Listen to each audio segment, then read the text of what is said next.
আসসালামু আলাইকুম দর্শক, মাই ফার্স্ট কবুতর ব্লগ চ্যানেলের আজকের এই ভিডিওটি তাদের জন্য গুরুত্বপূর্ণ। প্রিয় দর্শক, আপনারা যারা পেঁয়াজের ব্যবসা করে থাকেন, প্রিয় দর্শক, মাই ফার্স্ট কবুতর ব্লগ চ্যানেলটি পেঁয়াজ সম্পর্কিত আজকে যে তথ্যটি সংগ্রহ করেছে সেখানে কিন্তু খুবই গুরুত্বপূর্ণ কিছু তথ্য আছে যেটি পেঁয়াজ ব্যবসায়ীদের জন্য জানা প্রয়োজন।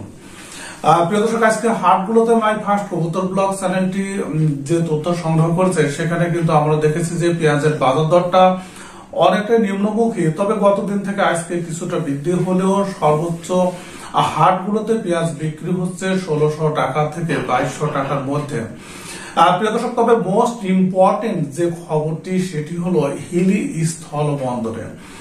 সেখানে আমরা দেখেছি যে পেঁয়াজ বিক্রি হচ্ছিল প্রতি কেজি 90 থেকে 100 টাকা ভারত থেকে আমদানিকৃত পেঁয়াজ, কিন্তু হঠাৎ ভারত সরকার বাংলাদেশে পেঁয়াজ রপ্তানির জন্য পেঁয়াজ সংগ্রহ করা শুরু করেছে এবং 1650 মেট্রিক টন পেঁয়াজ অলরেডি সংগ্রহ করেছে, যেটি হিলি স্থল বন্দর দিয়ে বাংলাদেশে আসবে। এবং এই খবর যখনই প্রকাশ হয় সঙ্গে সঙ্গে কিন্তু হিলি স্থল বন্দরে পেঁয়াজের বাজার দর কমে যায় এবং প্রতি কেজি যেখানে বিক্রি হচ্ছিল 90 টাকা থেকে 100 টাকা, সেই পেঁয়াজগুলো বর্তমানে বিক্রি হচ্ছে সেখানে 50 টাকা কেজি। তার মানে কেজি প্রতি 50 থেকে 40 টাকা পর্যন্ত দাম কমেছে।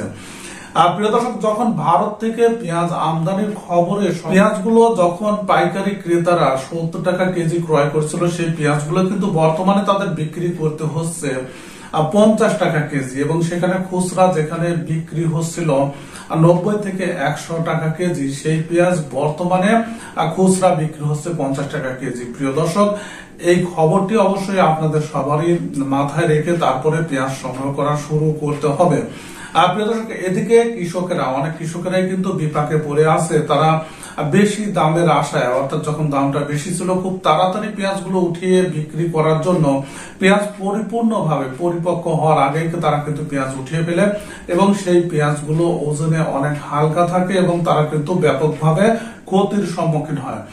প্রিয় দর্শক, এদিকে যেহেতু পেঁয়াজগুলো ওঠানো হয়ে গেছে, এখন লস হলেও এই পেঁয়াজ তাদের কিন্তু আর রাখা সম্ভব হবে না, কারণ এই পেঁয়াজ যেহেতু অপরিপক্ক পেঁয়াজ কিন্তু বেশি দিন ঘরে রাখা যায় না, যার জন্য বর্তমানে যারা পেঁয়াজ চাষি আছে তারা কিন্তু বড় ধরনের ক্ষতির সম্মুখীন হচ্ছে এবং সেই সাথে ক্ষতির সম্মুখীন হচ্ছে যারা পেঁয়াজ স্টক ব্যবসায়ী এবং যারা পাইকারি ক্রেতা বেশি দামে পেঁয়াজ ক্রয় করে রেখেছিল, তাদের কম দামে পেঁয়াজগুলো বিক্রি করতে হচ্ছে। প্রিয় দর্শক, সঙ্গে থাকুন মাই ফার্স্ট কবুতর ব্লগ চ্যানেলের, তাহলে প্রত্যেক দিনই পেঁয়াজ সম্পর্কিত দারুণ আপডেট আপনি জানতে পারবেন।